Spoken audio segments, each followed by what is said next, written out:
ang NEP IAC Technical Secretariat, ang Director po ng Energy Utilization Management Bureau ng Department of Energy. Good morning po Sir Patrick, si Zander po ito at si Angel. Ayan pa, unmute lang po si Sir Patrick. Ayan, good morning po Sir Patrick. Good morning po, Sir Sander at saka Miss Angel at sa mga nakikinig at nanonood ng inyong programa ngayong umaga. Opo. Bago ho natin pag-usapan yung mga potential sites po ng nuclear power plants sa ating bansa. Para lamang po dun sa mga hindi pamilyar, paano ho ba nabubuo ang nuclear energy? Okay. Itong nuclear energy, hindi na ito bagong teknolohiya. Nagkakaroon to ng reaction gamit natin yung ating mga energy dense sources. Halimbawa, yung uranium. Ang pag-generate ng kuryente galing dito ay yung nire-release pag pinagbabangga natin yung ating mga uranium atoms in a controlled environment. So malaking heat ang nag-generate nito at yung mga classic nating mga nuclear power plants nag-generate ng steam. Kagaya halimbawa ng coal power plants, not gas. So nagbo-boil tayo ng tubig kadalasan. So pag nag-boil na yung tubig, aandar yung turbina at yung turbina naman ang nagko-convert nitong mechanical energy into electrical energy. Nakakarating naman ito sa ating mga kabahayan mula dun sa ating mga power plant, halimbawa nuclear, gamit yung transmission lines. Yun yung mga nakikita natin sa mga highways. At nakakarating naman from the transmission lines sa ating mga kabahayan dun sa mga poste ng kuryenteng nakikita natin dito sa ating mga kabahayan. So ganun yung ating cycle ng enerhiya mula dun sa planta hanggang makarating sa ating mga kabahayan. Opo, yung uranium po ay bato na minimina. Tama po? Tama po. It's a mineral and energy resource. Sa Pilipinas, malalaman nyo, meron tayong mga uranium deposits. Pero yung kalidad ng ating uranium deposits, hindi siya yung high grade. Kaya kung tayo ipapasok halimbawa sa nuclear power plant, tinatanong yun ng ating mga kababayan, iaangkat ba natin? Ang sagot natin, madalas mag-aangkat tayo ng uranium. Ang ikinabuti lang ng uranium, kung tayo ay mag-aangkat at may nuclear power plant ng ating bansa, napaka-stable po ng presyo ng uranium. Kung titignan nyo po yan, ilang dekada na hindi siya gumagalaw, hindi siya tumataas, hindi kagaya halimbawa ng mga karaniwan nating ginagamit na panggatong, halimbawa coal, natural gas, pati yung mga diesel, produktong petrolyo, nakikita natin akyat baba siya. Ang uranium, pag titignan natin, sa mahabang panahon, stable lang yung kanyang prices. So Sir Patrick, ano pong kainaman? Kumbaga, anong may dudulot pag nagkaroon po tayo ng nuclear power plant? Tulad nga nung binanggit, itong ating plano or programa ng ating pamahalaan, dinggil sa nuclear, halos magsasampung taon na itong pinag-uusapan ng ating pamahalaan eh. 2016, binuo natin yung Nuclear Energy Program Nuclear Energy Program Implementing Organization or NEPIO para yung lahat ng mga sangay ng pamahalaan tulong-tulong pinag-aralan natin.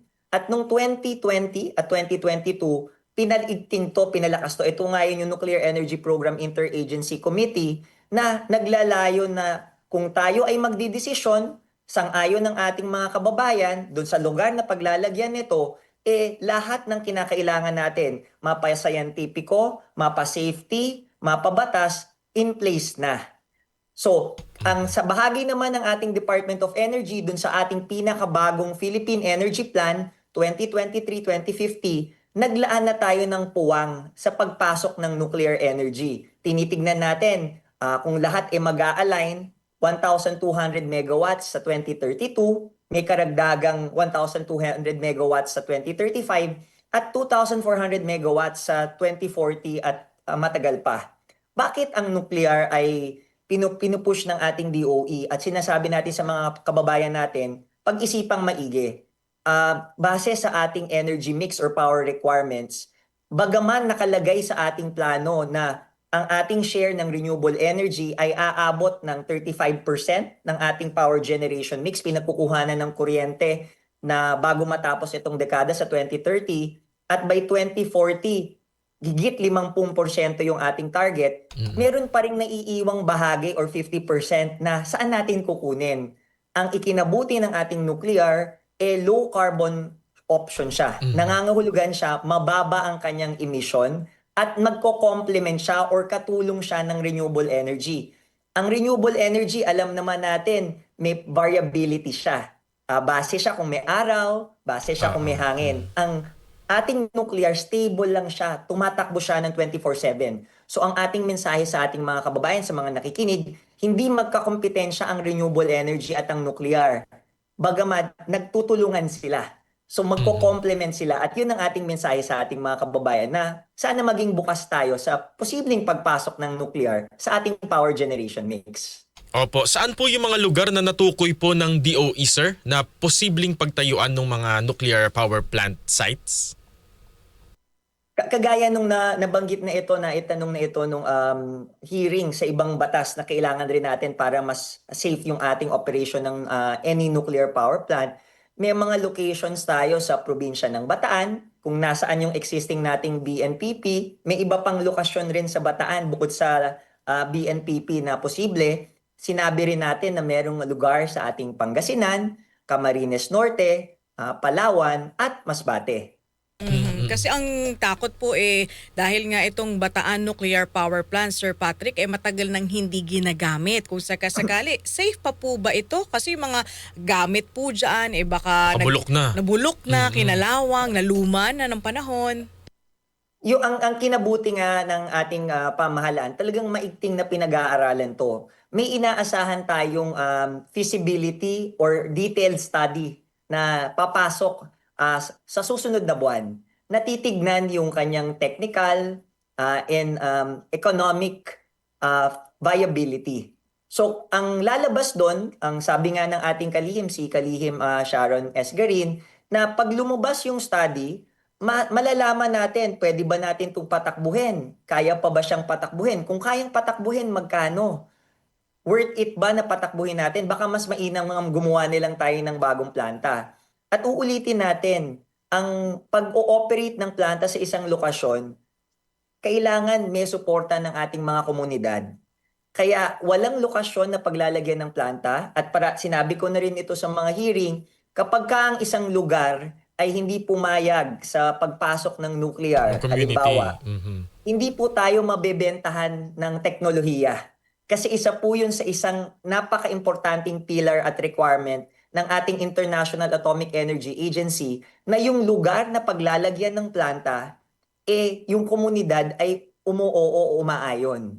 So, case in point nga po dyan sa BNPP, nung ginawa po yan, lahat po ng technical requirements, mapa safety, community, pumayag po dyan. At ligtas po siya. At damarapating ko rin lang naman sabihin na yung ating BNPP, nakailang lindol na yan. Pumutok na ang pinatubo. Yung main structure niya, napapansin nyo, buong-buo pa siya. So, yun ang pinakamagandang patunay na yung pagkakagawa nitong plantang ito ay tama. Nagkataon lang hindi natin siya pinatakbo gamit yung nuclear na panggatong. Opo. Yung mga na-pinpoint nyo pong mga lugar, wala pong community na paaalisin yung madi-displace po?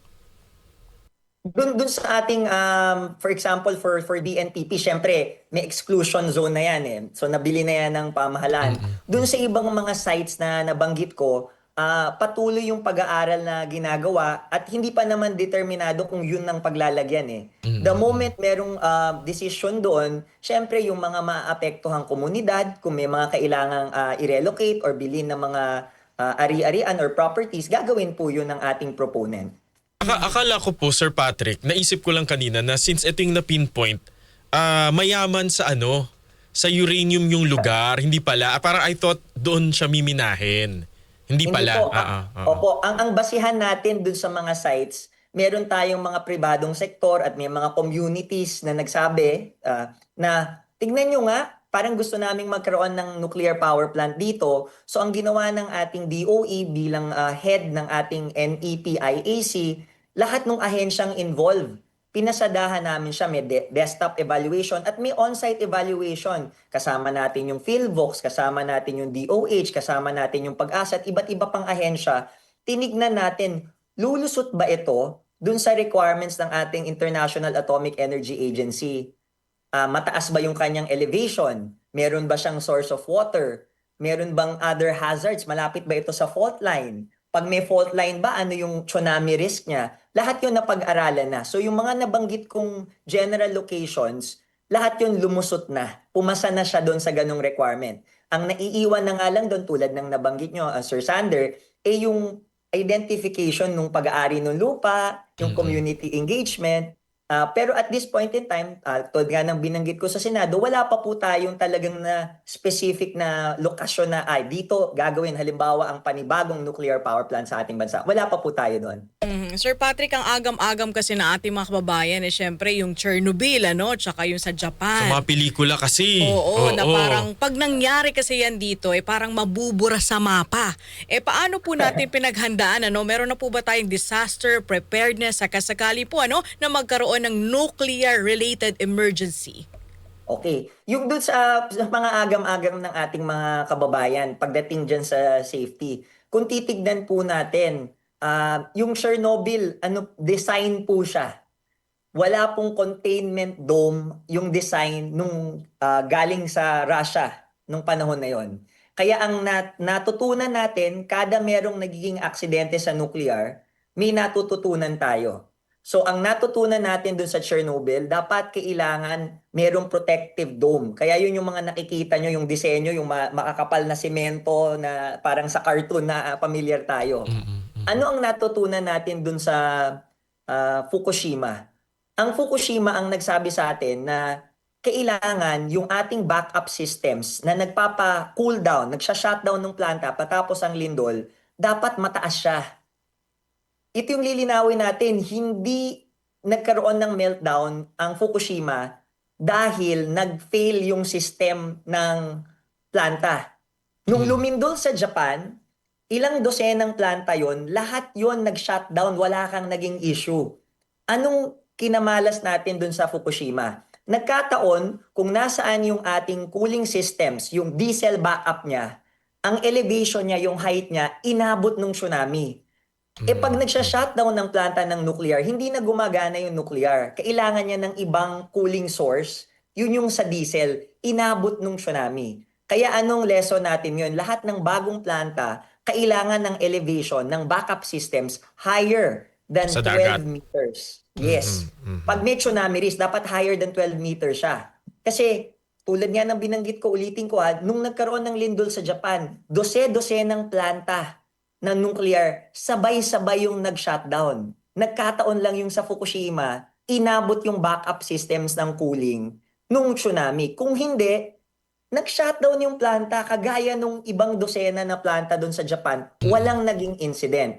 So yun yung assurance natin. At yung plano naman for in the unlikely event na magkaroon tayo ng hindi inaasahan na pangyayari, ang ating pamahalaan, pinagpaplanuhan rin yan. Meron na tayong draft na plano, magpa-public consultation na rin tayo sa mga susunod na buwan, kasama yung NDRIMC, kasama yung ating iba't ibang sangay ng pamahalaan, may protocol po tayo.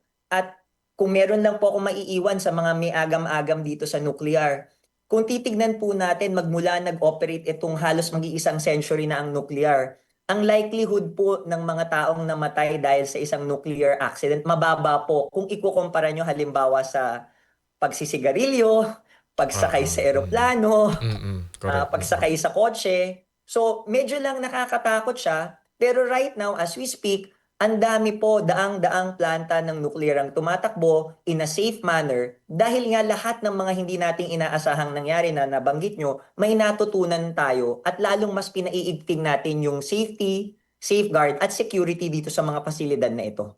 Sir Patrick, meron tayong katanungan sa ating Facebook Live mula kay Sir Dimar Talubo. Saan daw po ang tapon ng mga nuclear waste sakali na ma-push po yung ating mga nuclear power plant? Maganda pong katanungan yan. Tinanong rin yan sa Senado.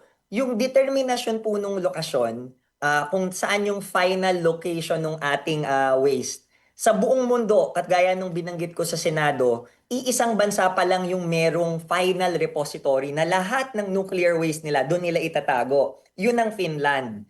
Yun yung Ongkala. May unique requirements kasi ang pagtatago ng nuclear waste. Kailangan geologically sound siya. Kailangan malayo rin siya sa fault line. At hindi siya pwedeng malapit siya sa planta, pwedeng hindi. Pero sa buong mundo sa kasalukuyan, yung mga spent or nagamit na fuel, dahil nga walang permanent repository, ang lahat ng bansa maliban sa Finland, nandun rin siya sa planta.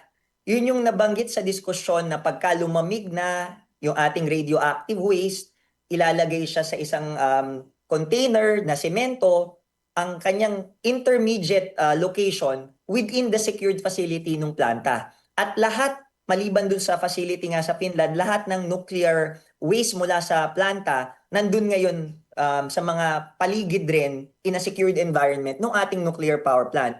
Ngayon, ang tanong ng mga kababayan natin, hindi ba delikado yon? Ganyan. Ako, masasabi ko po sa inyo, pag nakabisita na po ako sa inang nuclear power plant, pwede nyo pong hawakan actually yung waste. Yung waste? Pag nandun na po siya sa cement, nasa labas lang po siya, pwede nyo hawakan, di naman kayo magiging radioactive. Pero ang talagang pangmatagalang solusyon, makapag-locate tayo ng pagtataguan nito. At bahagi rin yun ng plano.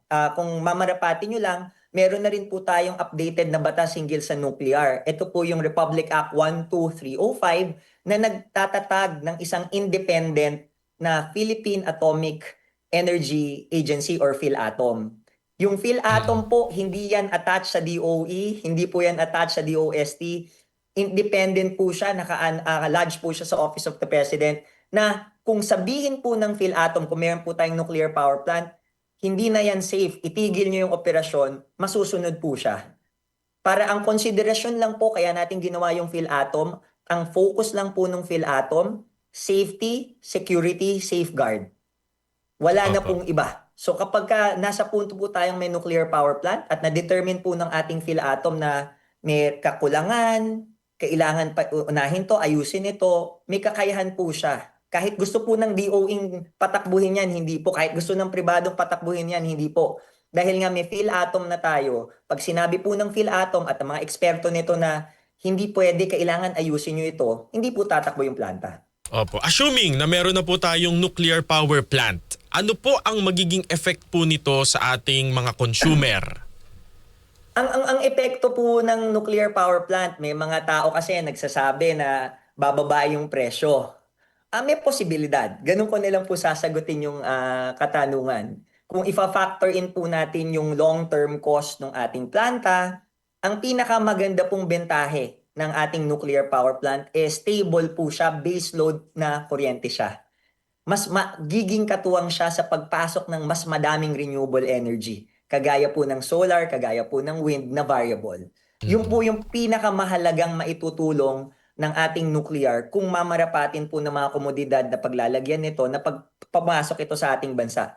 Kasi pag meron po tayong katuwang na baseload kagaya ng nuclear, ang pagdami pa po ng renewable energy, mas maaasahan natin. Kasi mag-complement po siya, mag-partner po siya sa ibang bansa eh. Renewable energy plus nuclear energy. Yung po yung low carbon solution na hinahanap natin. Ulitin ko po, ang nuclear power plant itself, wala po siyang emission. Yung nakikita nyo po sa mga videos, sa mga animation, sa mga cartoons na usok, galing sa mga nuclear power plant na nakikita sa mga nanonood sa TV, ano po yan? Steam. Okay, Hindi siya po yan usok. yung, hindi po yan usok, hindi siya steam smoke. po siya. Okay. Hindi po siya smoke, tama po. Opo. Sir Patrick, target sabi ng gobyerno, target po na magkaroon ng commercially operational nuclear power plant pagsapit po ng 2032. Gaano po ito ka-feasible, Sir Patrick? Well, kagaya po ng natatanong nyo na kung nasa 2026 na tayo, ang atin pong lahat ng ginagawa ng ating pamahalaan geared towards mangyari po yon by 2032. Nung dinisenyo po yung plano, ang inaasahan ng ating pamahalaan pagdating nga po nung 2032 or mga ngayong panahon na, meron na po tayong commercially licensed na small modular reactors.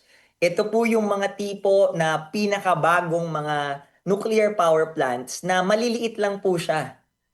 Hindi nyo po pagkakamalang nuclear power plant, parang container van lang siya na pwede nang bilhin.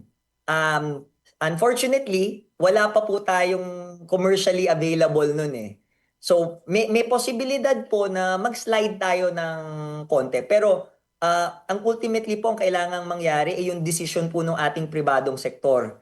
Kasi ang ating pong power sector, private sector driven eh. Yung pamumuhunan po nito, pag-ooperate po nito ay private sector. So yun ang ating pinaiigting. At sa kabutihang palad, ang ating private sector naman po ay may interest pumasok sa nuclear. Ang iniintay nilang po nila ay yung maliwanag na signal sa ating pamahalaan na kung sakali man sila ay mag-i-invest, lahat ng kinakailangang mga regulasyon, polisiya, maliwanag.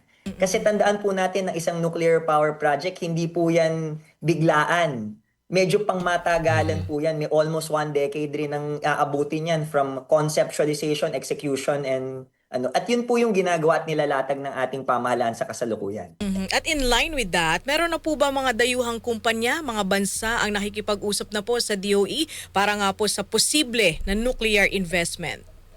Actually, madami na pong kumakausap sa ating, hindi lang po sa ating pamahalaan, mas importante yung ating private sector.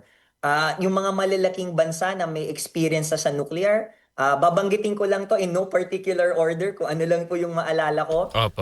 Mga kumpanya po sa Amerika, sa Canada, sa France, sa Japan, sa Korea, sa UK, maging sa China at sa Russia. Yan lang po yung iba't ibang mga bansa, Argentina, na lumapit na sa ating pamahalaan at sa mga pribadong sektor at nag-express ng tulong. Ito pong nuclear, bago si Pilipinas papasok dito, pero yung mga bansang nabanggit ko, ilang dekada na po sila.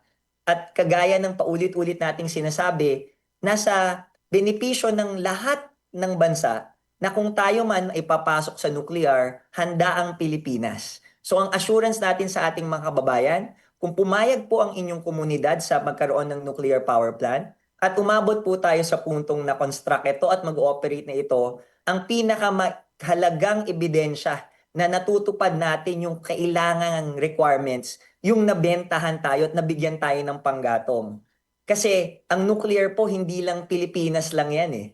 Pag may nangyari ho niyan, damay po lahat, hindi lang Pilipino, maging yung mga nakapaligid sa ating bansa. Kaya we take it very seriously, the international takes it very seriously. Kaya talagang pagka meron po talagang planta na pumasok na dito, nabigyan na tayo ng panggatong, nangangahulugan ho nun, lumusot tayo sa pinaka-stringent requirements na kinakailangan para sa kanyang safe, secure, at may safeguard na operation.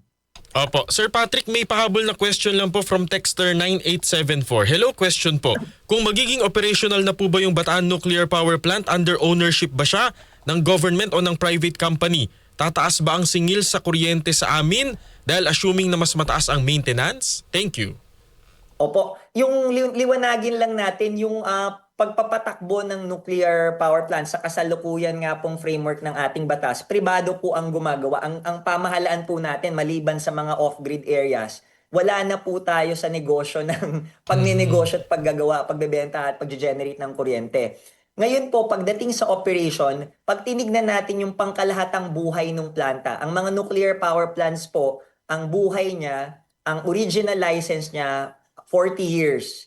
Pero ngayon, may mga planta na po na nalisensyahan hanggang additional 20, hanggang additional 20. So halos 80 years na po. Pag tinignan po natin suma total, yung kanyang total life plant ownership, mas mababa po siyang i-operate. So ganun ko nilang po sasagutin yun. Again, kung pribadong sektor siya, meron po syempreng inaasahang rate of return or return on investment. Pero ang ating pong nakikita, competitive po ang presyo ng nuclear. Hindi po siya magpapataas, pero may potential rin po siyang magpababa ng ating presyo ng kuryente. Kuryente. Opo. And with that, Sir Patrick, maraming salamat po sa pagpapaunlak po sa aming paanyaya. Maraming salamat rin po. Nakausap po natin si Director Patrick Aquino.